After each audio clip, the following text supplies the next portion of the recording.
For years, Scott Elmquist has captured Richmond's liveliness, arts, and culture from behind the lens.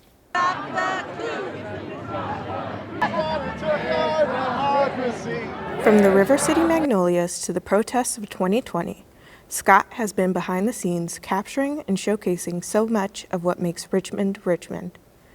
This year, Style magazine and the Valentine partnered to showcase some of Scott and Style's most iconic and quintessentially Richmond photos from over the years. Hi, Scott. Hi. So, how are you doing today? I'm great. How are you? I'm doing pretty good. Good. So we wanted to take some time today to get to know you and get to know your art and your passion behind your art. So our first question is really, when did you get into photography and how did you figure out that it was a passion of yours? I started fairly young, probably about 16, and then I decided to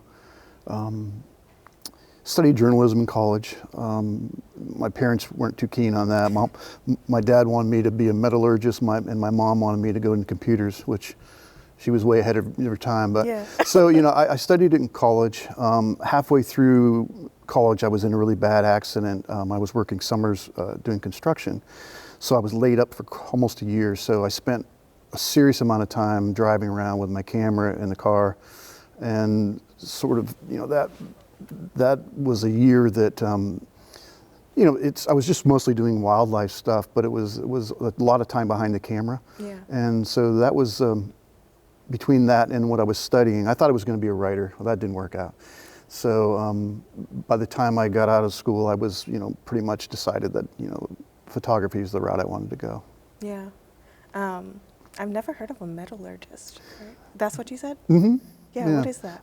It's oh God.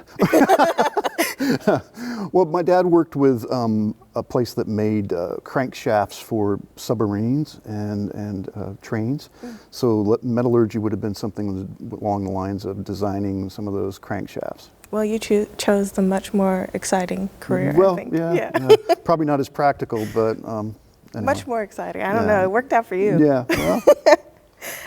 So we visited the exhibit that you have with the Valentine. Right. Well, you in Style. And that's years worth of work.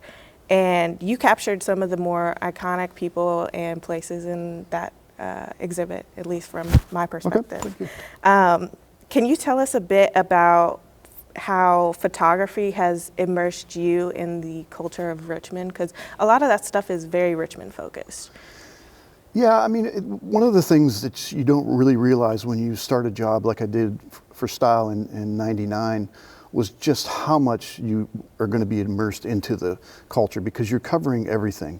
You're covering news, you're doing food, you're doing politics, some sports, you name it, you're covering it. So before you know it, you're just all over the city, and it's you learn really fast, what's what and where is where and who to talk to. And so that was like instant, because I wasn't from Richmond. I'm from Pennsylvania, and I was living out west in Colorado and the state of Washington. So I wasn't from here. So it was like an instant immersion into the Richmond culture, and it's sort of a trial by fire, kind of throw you to the wolves, and you better make it happen.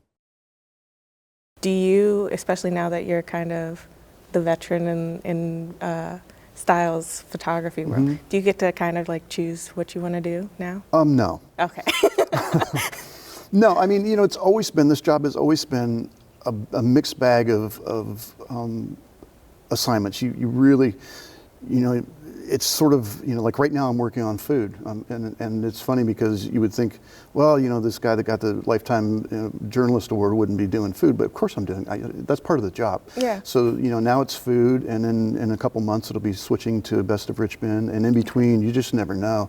Not too long ago I was out on the river with a gentleman who was studying sturgeon, and I got to, hang out with him on the boat, and that's kind of a great break in the action from doing food or theater photos.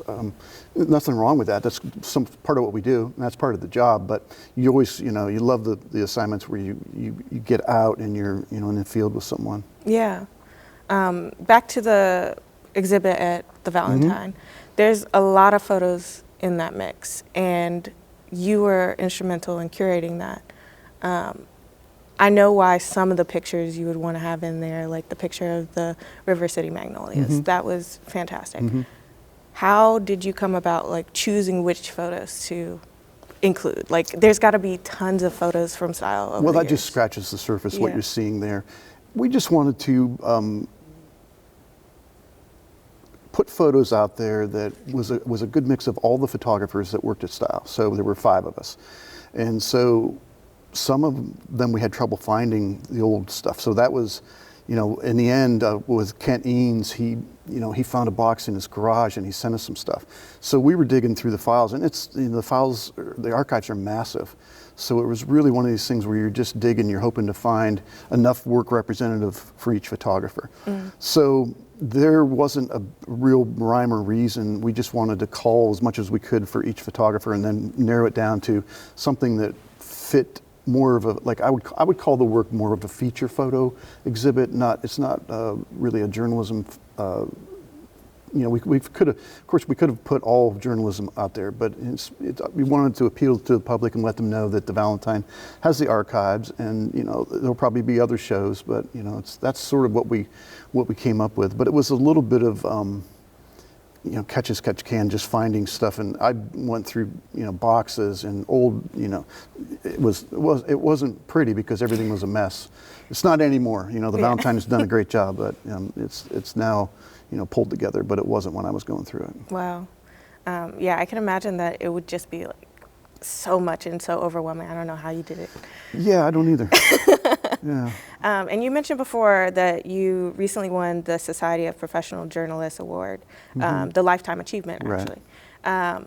Can you talk to us about like the relationship between photography and journalism and how that, like, how it is for you? Because I feel like that's kind of different for everybody, but how does that relationship kind of visualize in your mind? Well, it's interesting because not every day, like I said before, you're covering something that's like a protests or marches or and I've done tons of that through the years at Style. So some days are going to be a little more hardcore than other days. Like some days, like today I'm going to shoot some food, and then you never know next week what I'll be doing. So the thing that you always have to keep in mind, at least, is you never sort of know day to day what's going to happen. So here's a good example. So a couple of years ago, or I guess it would have been I've lost track. When was the shooting at the Altria Theater? It would have been June 2023. I think it was 23. Yeah. Yeah. So I was at Browns Island at a concert, and I was really sort of strange because I was standing right next to John Lennon's son, Sean Lennon. Wow. He was standing in the pit, and I was standing from this far away. And we didn't say anything to each other, but. And then the editor from Style tapped me on the shoulder and said, "Hey, there's been a shooting at Monroe Park." So I just grabbed my stuff and I took off and ran up to my car and got up there as close as I could and then ran to the site. So the thing is, at one moment you could be photographing a concert, and the next moment you're covering a mass shooting. Yeah. So you have to be sort of prepared, not only mentally to walk into any kind of situation, but you have to know, how to negotiate that situation. You don't, it's not something you go waltzing into, without thinking it through. Could you maybe go into a little bit more detail about some of your more influential photos, maybe some of the ones that helped you to earn your Lifetime Achievement Award? Sure. I think that some of the work that had the most impact for me was my coverage of gun violence, and that started in the early 2000s. Mostly from, I think I had a couple newsroom assignments covering murders, and then it led me to realize that it was a part of the coverage area that just wasn't, it just wasn't getting any attention.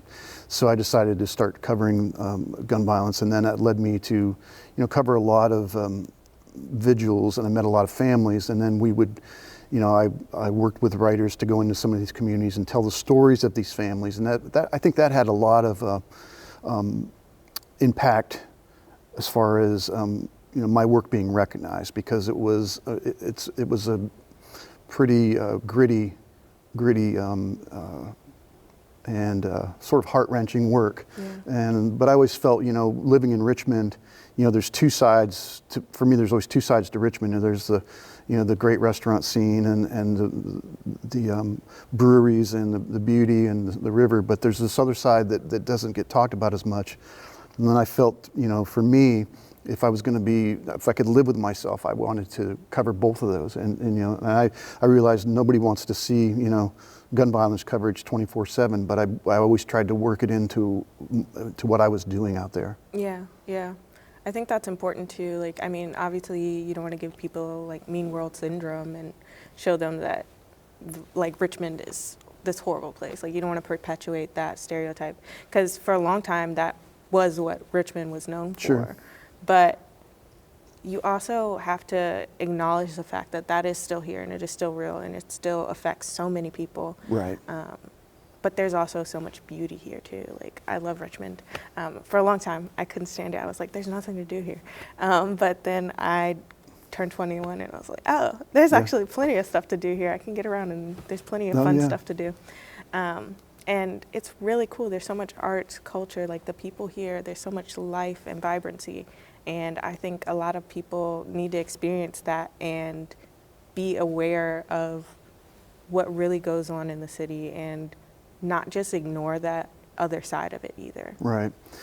Yeah. Yeah, back in the early 2000s, I was working a lot with Scott Bass. He was our news editor, and we were approached at one of the vigils, and the homicide detective talked to us, and he said one of the most important things he thought that anybody in the city was doing at that point was our coverage of telling people who these victims were, that they're not just some faceless person out there, that they had a family and they had passions and they were part of our community. Yeah. And so it's not just someone that lived in maybe a neighborhood that you don't know about. Yeah. So, that, gave us a little bit of feels like, okay, and so we were trying to tell the stories of who these people were that were murdered and talk to the families and get into the communities that don't have the, the coverage that the other stuff gets. So that always, was one of the things I tried to do. And it sort of culminated with a 3-day show I did in 2019. It's was called I Am Here, and it was a collection of my work. My partner with Initiative of Change in Richmond here, and was mostly bringing families of murder victims together so they had a place to talk and to tell stories and to remember their loved ones. So that was something that came out of that. Yeah, that's got to be so valuable to the families. Like, I can't imagine not being able to have a platform to just share that somebody was taken from me, in such a horrible way, and feeling like their memory's just gone now, so having somebody like you come in and say, like, share your story, make people remember, make people know who that person was, that's got to be so valuable. Yeah, and one of the things that happened a lot during my time that I was covering the murder vigils were, in the worst moment of these people's lives, a lot of them at the end came up and thanked me for being there, for telling the story, which takes an enormous amount of composure and courage to do that. I can't imagine having the wherewithal to even be, have an idea that there's journalists there. But so that was one of the things where it was very surprising and sort of heartwarming, and just because I don't know if I could do that. Yeah. Another question that this kind of leads me to, you've been doing this for so long and you've had so much experience in so many different ways. What is some advice that you would maybe give to somebody who wants to get a foot in the door in photojournalism? I think that it's just time behind the camera. I mean, if you're trying to break into this field, just spend as much time as you can photographing events. Just go to them. Nobody's going to tell you to leave, and just photograph events and get some work under your belt. And then once you feel like you've got something to show, then you get in touch with a photo editor or a publication and show them your work. And that's the way I would do it. But time behind the camera is really can't replace that. It's just work on what you're passionate about, and eventually the break will come. Yeah. It will. Yeah. I've had 4, 5, 6 interns, and you know, they all said, "What should I do?" And I said, "Geez, I don't know." And they all are working in photography.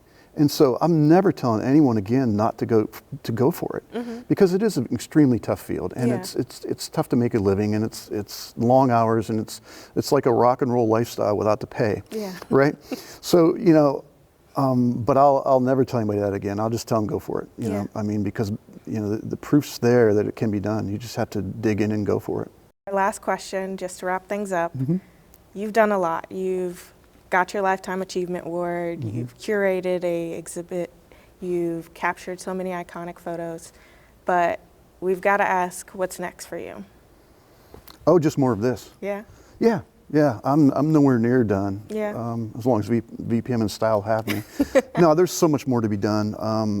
I feel good. I really love what I'm doing. It's rewarding.